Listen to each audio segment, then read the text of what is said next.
JJ! JJ! Uy, ano pa tong batang to? Mukhang nanalo na naman siya sa palabunutan na. Meron naman siya dito ngayong pet house. Anong pet na naman kaya yung binili niya? Ano? May aso na naman kami? Alam, may unggoy din.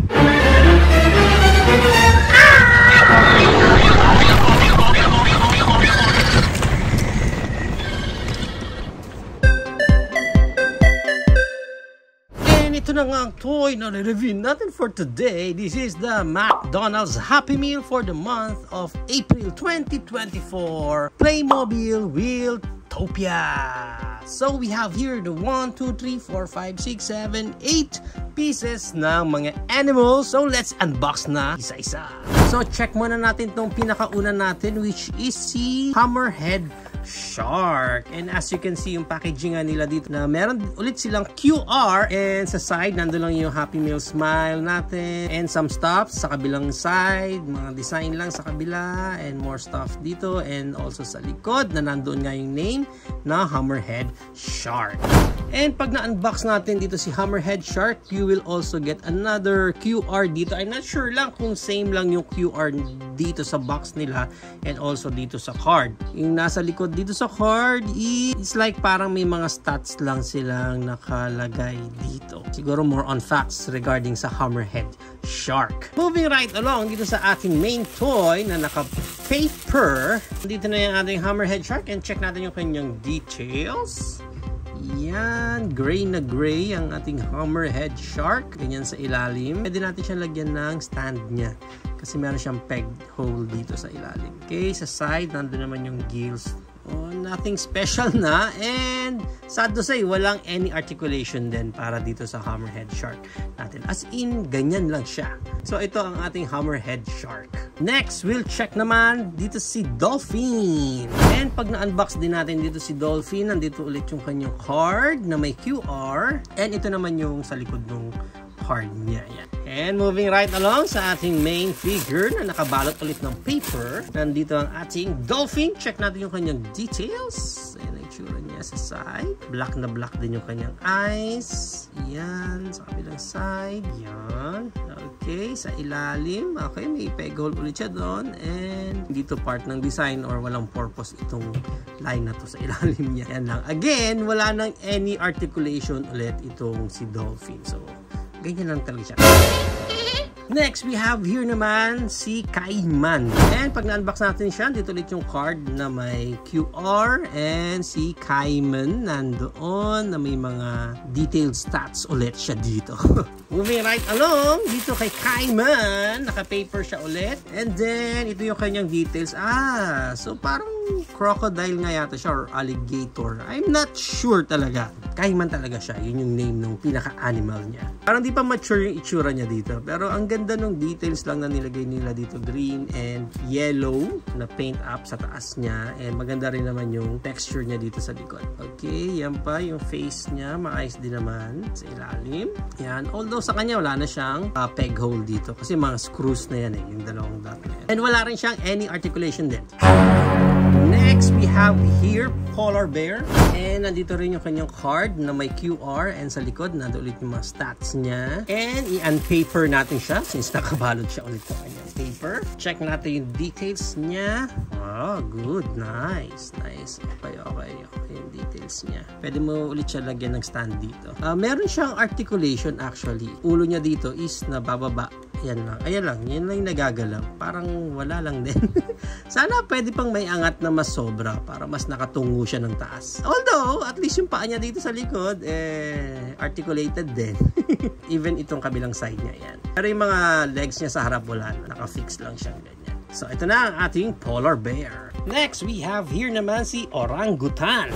And dito kay Orangutan, yung card niya na may QR din. And some stats din dito sa likod ng card niya. And nakabalot din siya ng paper dito. And check natin yung details niya.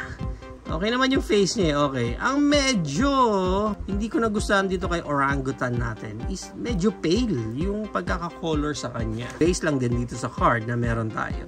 Medyo mas dark pa sana yung brown na ginamit sa kanya. Pero dito sa toy kasi parang masyadong light. Mukha tuloy siyang nakahubad lang na unggoy. Pero may mga konting texture pa siya ng fur niya dyan. And meron din siya articulation. Yung kamay niya is na-rotate ng paganyan. Yan. Sabay din eh. Iisa lang yung articulation. And yung paa niya, ganun din. Sabay lang din. Pero at least, may articulation siya na ganyan. Ahu. Next, we have here naman si Wolf. Pag na-unbox natin si Wolf, nandito din yung card niya na may QR and some detailed facts na nakalagay dito sa likod ng card niya.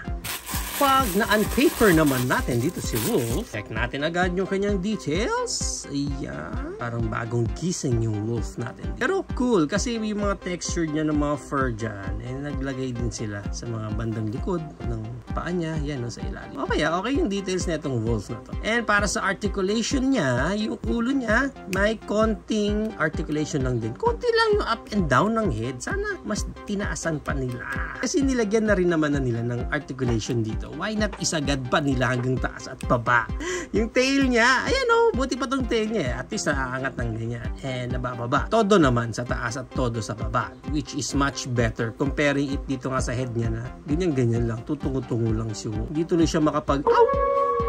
Next, we have here, Green Sea Turtle. Pag na-unbox, nandito rin yung kanyang card na may QR and sa likod, mga details niya. And pag na-unpaper natin siya, check natin agad yung details niya. Oh, ang ganda ng shell, ha? Ang ganda ng shell. Okay, yung pagkaka-paint nila dito sa shell niya. Maganda. Gusto ko. I like. Okay, and then ito yung pinaka-ilalim niya. Ang ganda. So far, itong si Green Sea Turtle ang pinaka-nagustuhan ko. And para sa articulation nito, ayan, yung head niya. Ah, nice. At least may articulation siya sa head. Pagdating dito sa mga paa niya, sa side, uy, in-expect ko dalawa ulit ito na sabay. Pero tag-isa sila ng articulation, which is good. At least, ha? Even yung paa niya sa likod, meron din. Oh, nice. Okay, ha? Okay. Favorite ko to ngayon, si Green Sea Turtle. And lastly, we have here the King of the Jungle, Lion.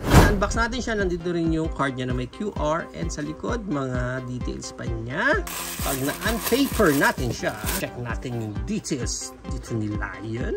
Oh, again, parang problem ba sila sa mga brown color nila? Parang masyadong pale eh. I don't know sa personally parang masyadong pale. Sa camera natin medyo okay pa yung kulay eh. But still nakukulangan ako, especially dito sa mane ng lion natin. Dark siya pero parang alam mo yun, nag-fade yung pagka-brown. So hindi maganda eh. Hindi ko trip yung color niya dito. Okay, yan yung pinaka-details niya. Check natin yung face niya.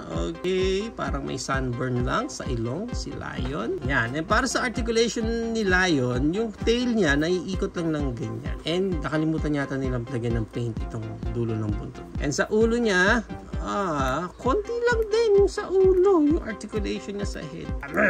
Wala nang any articulation, yun lang. Hindi tuloy siya makapag Now, para sa size ng bawat isa natin dito, I think depende yan sa haba nila. Yung iba is naglalaro around mga 5 inches, 3 inches. Yung haba nila, especially yung mga aquatic natin, mga nasa 5 inches sila. Yung height nga ni Monkey dito, mga 2.75 lang. Even sila Lion, 2.5. Mga ganun lang yung height nila. So, there you have it daw guys. Ito na ang ating set ng McDonald's Happy Meal for the month of April 2024. Playmobil Wheeltopia. What do you think of this set guys? Are you also planning to get yung buong set na ni-release dito sa Philippines? Again guys, Philippine release itong mga nandito ngayon. So if you are from another country, probably you will get another set na hindi available dito sa Philippines. Pero so far sa akin, at least hindi sila cardboard.